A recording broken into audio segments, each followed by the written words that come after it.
Okay, I'm going to take you part way and then pause it, put something new up on the board here, and then we'll just call her good. Today's pre-lesson is wacky. It's going to force you to think math different. Now we're going to introduce you to these crazy things called logarithms. Don't know if you've ever heard of them before. They have a purpose, so you have to just trust in that. It's definitely not going to come today, probably not going to come tomorrow, but I will show you the reason for them, hopefully in a future lesson if we have time.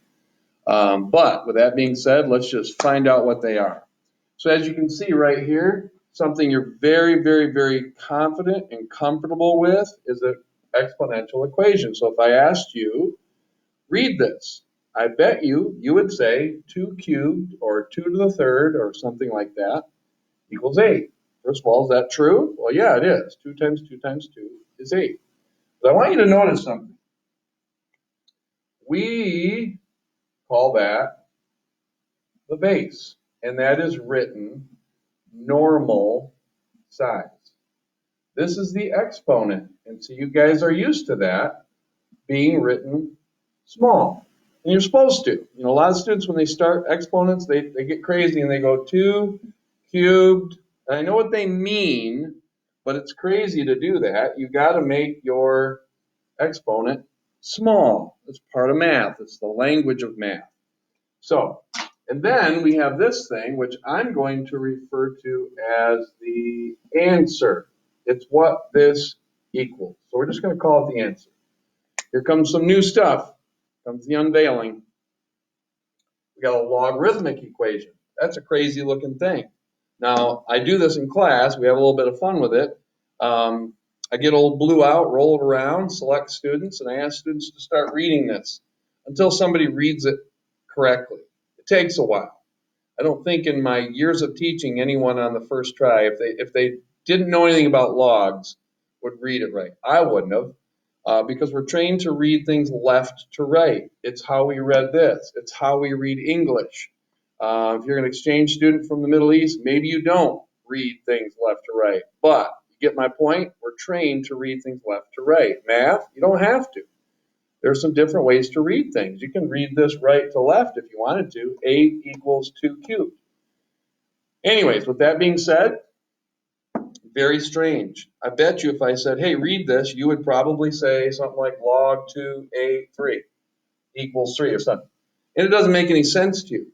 See, math makes sense if you look at it correctly. So this is like a hidden little puzzle to solve. Well, here's the deal. When you read a logarithm, a logarithmic equation, you always start here. Guess what that is? That's the base. How is that written? It's written very small. Just like the exponent was written small over here, the base is written small, but you start here. Then you go here. What is this? Well, in a logarithmic equation, this is the exponent, believe it or not. And then you go here. So to properly read this, you would say, drum roll, 2 cubed is 8. How do you say this? Same way, 2 cubed is 8. Notice a logarithmic equation changes the base, makes it small, puts it there. The exponent is here, and then we put the answer right here. So how do we turn these into math problems? Well, strangely, your instructions are going to say simplify. Simplify really means solve for x. All right, I'm confused just like you because I don't see an x. Well, remember what I just said? There's really 3 parts. So you have to first start by filling in the missing part. Second, remember the rules. You start here, then you go here, and you say, aha, I'm going to turn this into an exponential equation so I can solve it. So I'm going to go base. Notice that base just got big, just like the base over here is big, so I can understand it. There's the exponent, got to make it small, equals 27. And you see this one, you can just use common sense. I know that 3 cubed is 27, so I know x is 3. Now, a little twist here. Notice there's 2 things missing. There's the base, which, by the way, there's a long explanation for this. I'm not going to take up this video to explain it. But if the base is missing, it's kind of like the square root of 49. You don't have to put a 2 in there because it's implied. But if there's no base there, there's a 10. Something you got to know. And then there's the equals x. Well, you could do this in your head.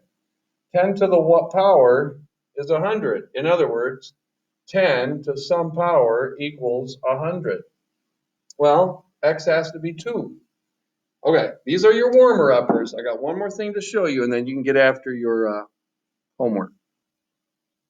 All right, here we go. Wave 2, second part of this pre-lesson.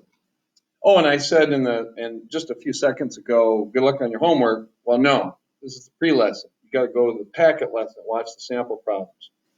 Then you're going to tackle your homework. Sorry for that. All right, here we go. We're going to start with a little brainwashing. So repeat after me, please. Common bases. Common bases. Happy places. Happy places. Try it again. Common bases.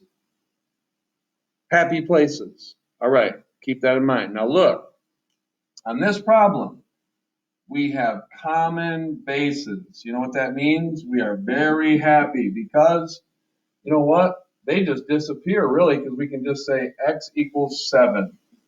Once you have common bases, you can just look up here and go, oh, this exponent has to equal that exponent. You're done. See, that's simple. See, we don't have that here. But the quote is going to drive the machine. One more time. Common bases. Okay, good job. Happy places. Oh, you tailed off on that one. Anyways, concentrate here. We got a 3. We got a 3. So far, so good. We got a 3. But what we want with this problem is we want something like this. 3 to the x equals 3 to some power. And then we go, aha, x just has to equal that. So somehow we have to clean up this side. Well, here's how we're going to do it. This is the same thing as 3 to the first. If you remember a previous lesson, there's a 1 here and a 2 here. We're going to rewrite this differently. We're going to go 3. Remember, this is in the numerator. This is in the denominator. When the bases are the same and you're multiplying, you add the exponents. Now, I don't care really how you go about it, but 1½ would be the same thing as 3 to the x equals 3 to the 1.5. Common bases, happy places. Now that we got common bases, we can say x equals 1.5. All right. One more of these, and then I think we'll have a good foundation to build on so the sample problems won't blow you out of the water. This one, well, common bases, happy places. Here's a 2. Now, I know you guys might say, well, that's 1/2. I'm looking for common bases. There's a 2. There's a 32. 99.9% of the time, you are going to change the big one into the small one. Keep that in mind. So I'm going to think, okay, 32 equals 2 to what power? Well, 2 times 2 is 4, times 2 is 8, times 2 is 16, times 2 is 32. So that's 2 to the 5th power. So I'm going to erase this. I'm going to replace it with 2 to the 5th power. Now here's a little trick. And you guys just need to have more tricks up your sleeve. So if I said x to the -2, and I said, hey, simplify this, and we've talked about negative exponents, you put it where it ain't. Now, let's put that in reverse. What if we take a positive exponent and we bring it up? Well, that would make it negative. With that being said, this is actually 2 to the 1st power. I'm going to bring this upstairs. So that would turn this mess into 2 to the -1 power. Now look, here comes an old rule. When I have a power to a power, I multiply. So I get -2 to the -1x, I'll just put that 1 in there, equals 2 to the 5th. Common bases, happy places. We did it. So the bases don't mean anything anymore. -x has to equal +5. So if I multiply both sides by -1, I get x is -5. There it is. This one was a little bit more challenging than this one. This one was a lot more challenging than that one. But every problem is going to be a little bit different.